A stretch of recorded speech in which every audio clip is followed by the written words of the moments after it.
British अंग्रेजों ने आके पूरे फॉरेस्ट को अपने कारण से, क्योंकि उनको लकड़ी चाहिए थी, उसके कारण सभी उसको नेशनलाइज कर दिया, मीन्स अपने हस्तक कर दिया। फॉरेस्ट मतलब उन्होंने ये कह दिया कि ये गवर्नमेंट के हैं। हाँ, पूरे मीन्स ये जो कोई भी फॉरेस्ट है वो गवर्नमेंट के अभी हो गए।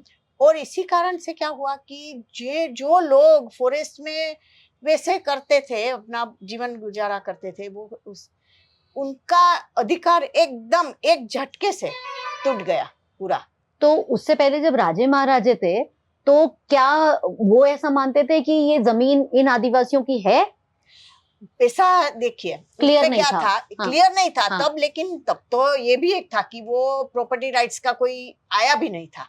सब लोग वो जो कुछ भी जमीन थी खेती करते थे, अपना शिकार भी करते थे तब तो। दूसरा जो कुछ भी फॉरेस्ट में जो मिलता था वो लेते थे, खाते थे। मीन्स तब की जिंदगी भी अलग थी थोड़ी। तब उतना अभी जो अभी डेवलप जो पूरा डेवलपमेंट हुआ है वो भी नहीं था, वो भी एक फैक्टर है। हाँ। लेकिन तब ऐसा नहीं था कि वो कुछ अपना जताना ही चाहिए। पूरे एरिया में वे लोग का कोई मीन्स उनके ऊपर कोई वो नहीं था कि रिस्ट्रिक्शंस नहीं थे।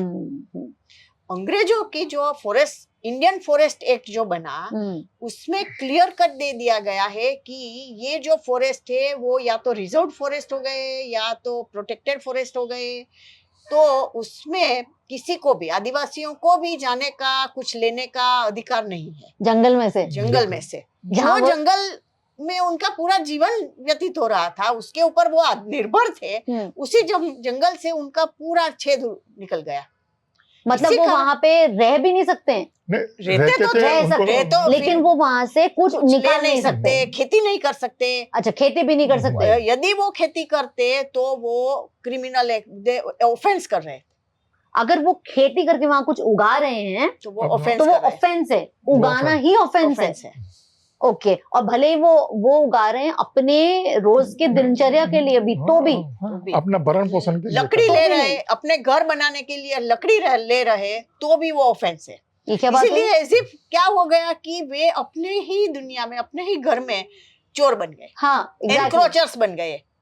और हम बाहर से जाके वहां से लकड़ी ले लें, वो फॉरेस्ट डिपार्टमेंट यदि वो एक साइन की जरूरत है वो दे दे, हाँ, तो ले सकते हैं। बट जो वहां रह रहा है जिसका घर ही वही है, वही इसीलिए तो ये ब्रिटिशर्स ने करा। और बाद में आयरोनिकली क्या हुआ हमारे लिए, वो ट्रेजिक वो स्थिति है कि इंडिपेंडेंट इंडिया ने वो चालू रखा। अभी भी इंडियन फॉरेस्ट एक्ट 1927 अभी भी अमल में है। आज की तारीख में एक्ट बनने के बाद भी ये जो फॉरेस्ट राइट्स एक्ट बना, हाँ, उसके बाद भी वो तो अमल में ही है, पैरेलल चल रहा है। लेकिन फॉरेस्ट राइट्स एक्ट जो है उसमें दिया गया है कि जो राइट्स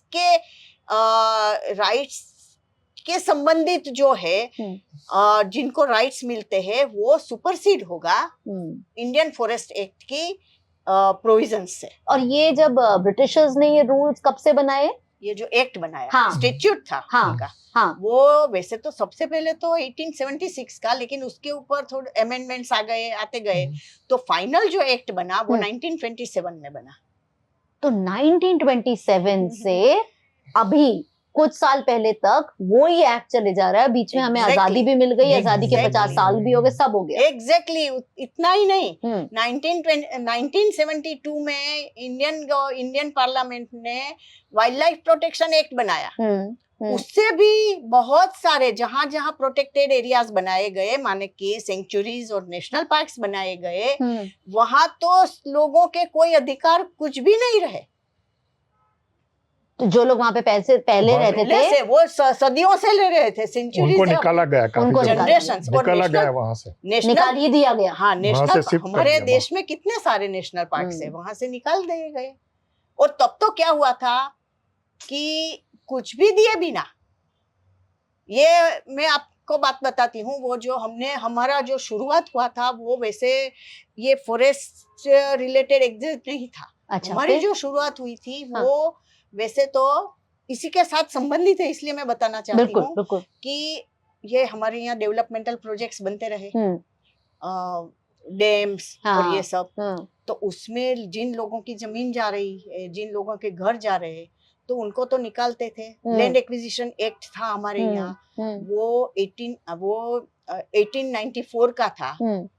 उसके जरिए लोगों को मुआवजा मिलता था, लेकिन बहुत कम पैसों का, और वो जो था वो, लेकिन तब डेवलपमेंटल प्रोजेक्ट के लिए ये मिलता था, इतना भी था। एटलीस्ट रिकॉग्नाइज तो कर रहे थे कि हम आपकी जमीन ले रहे हैं, तो उसके एवज में आपको कुछ दे रहे हैं। एग्जैक्टली। श्योर। ये जो ग्रीन प्रोजेक्ट्स हुए, जो नेशनल पार्क सेंचुरीज जो हुआ, उसमें तो ये जो डेवलपमेंटल प्रोजेक्ट्स है, उसमें तो जो लोगों को अफेक्ट होते, उनको कुछ नहीं मिलता, उनको ऐसे ही खदेड़ देते। तो वो जब जंगल में रहते थे, तो वैसे भी उनके पास पैसे जैसी चीज तो कुछ होती ही नहीं थी, कुछ नहीं होती थी, क्योंकि ऑब्वियसली उनके पास और कोई सोर्स ऑफ अर्निंग ही नहीं है।